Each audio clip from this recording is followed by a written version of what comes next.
Beneath the ocean's surface lies a world that never stops adjusting. Current shifts, salinity changes, temperature rise and fall.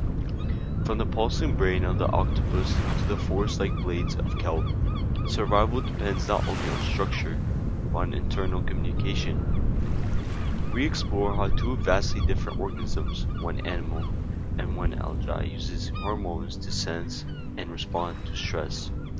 This is a story of biochemical resilience beneath the waves.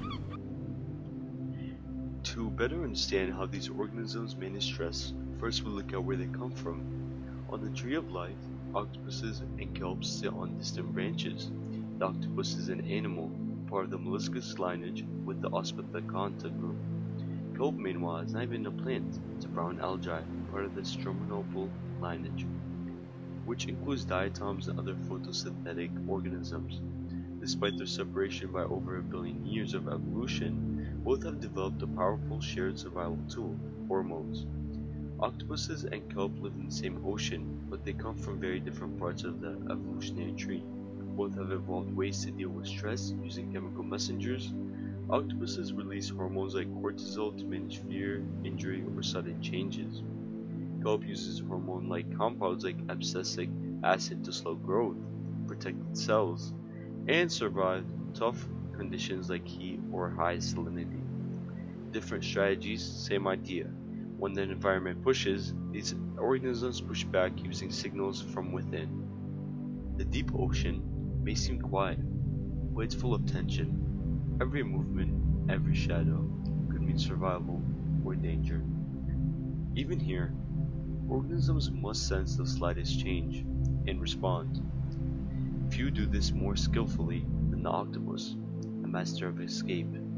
It slips through narrow crevices, changes color, and vanishes into the reef. With no bones, 3 hearts, and 9 brains, it processes threats like few animals can. When danger strikes, the octopus releases cortisol, a hormone that activates its stress response. Blood sugar rises, focus sharpens, digestion slows. It's called the fight or flight response, and in the octopus it's controlled by the HPI axis, a system similar to HPA's axis in humans. Even without a spine, its invertible regulates stress through a complex neurodepressant network, preparing its body to escape or attack. When an octopus senses danger, a predator, a shift in water pressure, or even changes in temperature, its body launches a stress response almost instantly. Signals travel through its nervous system to its brain, where hormones are released to activate the rest of its body. One of these hormones is cortisol, a chemical also found in humans. Cortisol helps the octopus stay alert, boosts its energy, and helps it escape fast. It also slows down its things like digestion and reproduction, things that the body doesn't need in a high stress moment. This system is part of a scientific called the neuroendocrine axis, the way the nervous system and hormones work together to keep the animal alive during a threat. Even though it has no backbone, the octopus has a stress system that's just as complex as ours. Kelp can't run from stress, but that doesn't mean it's hopeless.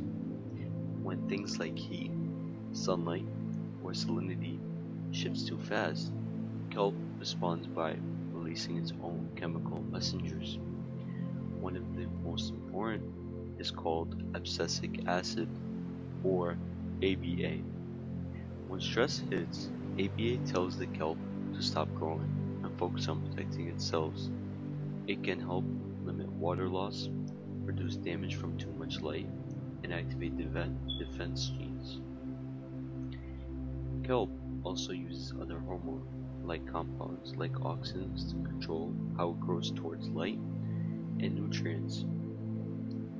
These chemical signals let the kelp adjust, not by moving, but by changing how it builds its body from the inside out.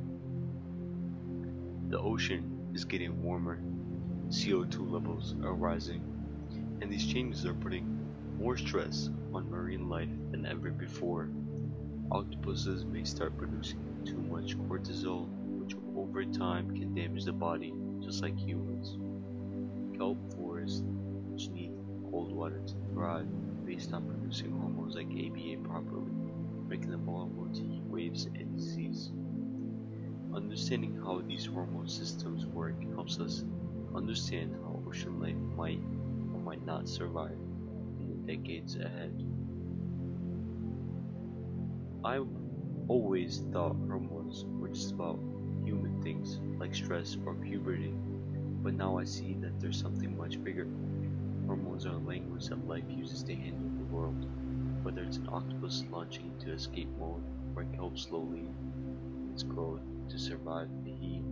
These signals are how life talks to itself, and it made me wonder, if the environment keeps changing faster than hormones can keep up, what happens after? Stress is universal. Whether you have a brain or not, whether you swim or sway, life needs a way to react. And across millions of years and totally different languages, the octopus and kelp have both evolved chemicals and systems to help them survive. They do not speak, but they still respond. In a changing ocean, it's those responses that might determine which species endure and which one disappears.